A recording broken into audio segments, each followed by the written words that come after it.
Hello everyone, I am Dr. Swati Sharma. I work as Consultant Microbiology and Infection Control Officer at Neo Hospital, Noida. My work involves around infection prevention, diagnosis of infections in a microbiology lab. Every day I deal with infections on a regular basis. So I observe the infections very closely.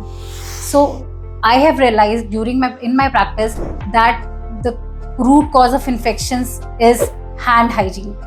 Hand hygiene is the most important step जिससे आप maximum infections बचा सकते हैं। Infection भले ही hospital में ज़्यादा देखा जाता है, उसकी शुरुआत हमेशा घर से, कम्युनिटी से, स्कूल से होती है। अगर आप अपनी डेली प्रैक्टिस में सिर्फ और सिर्फ हाथ साफ कर रखने की कोशिश करें तो आप मैक्सिमम इन्फेक्शन से अपने आप को और अपने परिजनों को बचा सकते हैं। हॉस्पिटल में बहुत सारा इन्फेक्शन देखा जाता है। हम न्यू हॉस्पिटल में हेल्थ केयर एसोसिएटेड इन्फेक्शन मतलब device associated infections, blood born infections से प्रिवेंशन करने की कोशिश करते हैं। हम इन्फेक्शन से अपने आप को और अपने पेशेंट्स को कैसे बचा सकते हैं? एक चीज़ तो मैंने आपको बताई, हैंड हाइजीन। इसके अलावा ट्रांसमिशन बेस्ड प्रिकॉशंस होती हैं, एयरबॉर्न प्रिकॉशंस होती हैं और ड्रॉपलेट प्रिकॉशंस होती हैं। इन्फेक्शंस एंड ड्रॉपलेट इन्फेक्शंस को बचा सकते हैं। रेस्पिरेटरी हाइजीन हमें कैसे करना है? जब भी हमें लगे कि हमें कोई सर्दी, जुकाम, बुखार है तो हम कफ खांसते समय या छींकते समय एल्बो का इस्तेमाल करें और जितना हो सके मास्क का प्रयोग करें। अगर हमें कोई रेस्पिरेटरी इन्फेक्शन है तो हम पब्लिक प्लेसेस में जाना अवॉइड करें और अगर जाना पड़ता है तो मास्क का प्रयोग करें। ब्लड बोर्न इन्फेक्शन से हम कैसे बचा सकते हैं?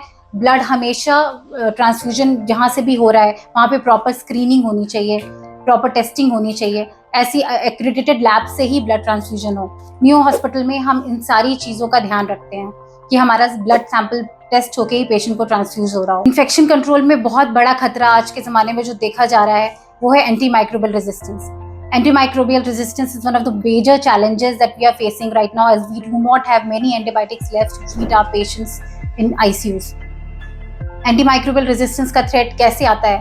हम जब एंटीबायोटिक्स का बहुत गलत यूज़ करते हैं या बहुत ज़्यादा अब्यूज़ करते हैं, ऐसी गलत वाली कॉम्बिनेशन वाली दवाइयाँ यूज़ करते हैं बिना डॉक्टर के प्रिस्क्रिप्शन के, तो एंटीमाइक्रोबियल रेजिस्टेंस बहुत बढ़ जाता है। इसका मतलब क्या है कि जो बैक्टीरिया, जो पैथोजन आपके एंटीबायोटिक से पहले मर रहे थे, अब वो दवाई उस पैथोजन पे काम नहीं कर रही। सो वो पेशेंट का इलाज करना बहुत ही मुश्किल हो जाता है। और एंटीमाइक्रोबियल रेजिस्टेंस जब एक हॉस्पिटल में पेशेंट भर्ती होता है तो एक पेशेंट से दूसरे पेशेंट में ट्रांसमिशन होने का बहुत ज़्यादा रिस्क है और जो हम हैंड हाइजीन से काफ़ी बचा सकते हैं। I conclude by saying that prevention is the best treatment for infection.